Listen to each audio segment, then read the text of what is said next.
Shalom, au nom de Jésus-Christ, que la paix soit avec vous, je suis Pierre Agnon. Dans Philippiens 4, le verset 8, la Bible nous dit: au reste, frères, que tout ce qui est vrai, tout ce qui est honorable, tout ce qui est juste, tout ce qui est pur, tout ce qui est aimable, tout ce qui mérite l'approbation, ce qui est vertueux et digne de louange, soit l'objet de vos pensées. Ce verset exprime ce qui doit être le caractère, le comportement du chrétien. Le chrétien doit être aimable, et ce qui est droit, c'est ce que le chrétien doit faire. Le chrétien doit donc être vertueux. Tout ce qui est louable, qui est bien, doit être exprimé dans le comportement du chrétien, et non le contraire. Cela veut dire que être chrétien, c'est avoir des valeurs morales élevées. Être vertueux, c'est ne pas être menteur, ne pas être voleur. C'est aimer travailler, et le travail, quand tu le prends et tu le fais bien.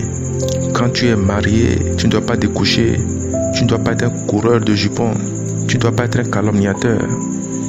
Dieu aime ceux qui sont vertueux.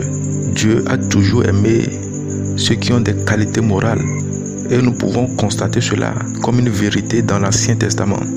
Tout ce que Dieu a appelé et qui ont marché avec lui, tous les prophètes ont toujours quelque part une qualité. Dieu n'est pas allé prendre un ivrogne quelque part pour être son prophète. Dieu n'est pas allé prendre un sorcier quelque part pour être son prophète. Et quand je dis un sorcier, c'est quelqu'un qui consulte les esprits et qui travaille sur des autels démoniaques. Alors, nous devons savoir que Dieu désire dans sa maison des âmes vertueuses. Quand bien même notre Seigneur Jésus-Christ, lors de son passage sur terre, a marché avec des hommes du monde. Les hommes qui ont marché avec Jésus, ces apôtres, n'étaient pas parfaits. Chacun avait ses défauts. Mais au-delà de ces défauts, Dieu attendait que ces hommes changent. Des hommes craintifs, des hommes qui étaient loin de la volonté de Dieu. Dieu a voulu les ramener vers lui. Jésus a travaillé avec les hommes imparfaits afin que, après son passage sur terre, que tu comprennes que de ton imperfection, tu peux travailler sur toi-même et gagner le ciel. C'est pour cela que la Bible demande que nous soyons des hommes vertueux. Et Galates 5, les versets 22-23 nous disent que le fruit de l'esprit, c'est l'amour. Le prophète Osée était un homme qui était rempli d'amour. Le fruit de l'esprit, c'est aussi la joie, c'est-à-dire le contentement profond. Et Habakkuk a manifesté cette joie. C'est aussi la paix, la sérénité intérieure, c'est-à-dire la confiance en Dieu.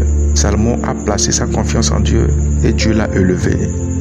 La patience, c'est la capacité à supporter les épreuves, c'est-à-dire attendre Dieu sans irritation. Le prophète Ésaïe, en parlant du Messie qui devait venir, traduisait la patience. Il savait que ce n'était pas en ce temps, mais il a gardé aussi la foi. Le fruit de l'esprit, c'est la bonté, c'est-à-dire le désir de faire le bien, la générosité. Nous voyons comment le prophète Abdias a pris d'autres prophètes et les a cachés, afin qu'ils ne meurent pas de la colère de Jézabel. La bienveillance est aussi fruit de l'esprit, c'est la gentillesse envers autrui. La foi, la confiance totale en Dieu, la loyauté dans son engagement. La Bible dit que Abraham, notre ancêtre, est appelé le père de la foi. La douceur et la maîtrise de soi, c'est le fait de dominer sur soi-même. Et notre Seigneur Jésus-Christ a manifesté la domination sur lui-même. Lorsqu'il a été arrêté, flagellé, Jésus n'a pas réagi. Jésus avait toujours la maîtrise de soi. Mais il faut reconnaître que toutes ces qualités se trouvent en Jésus. Car Jésus est amour. Jésus est rempli de joie, de paix. La paix, il en a donné. Rappelons-nous, il avait même exprimé clairement lorsqu'il était ressuscité, le soir même de sa résurrection, quand il a rencontré ses disciples.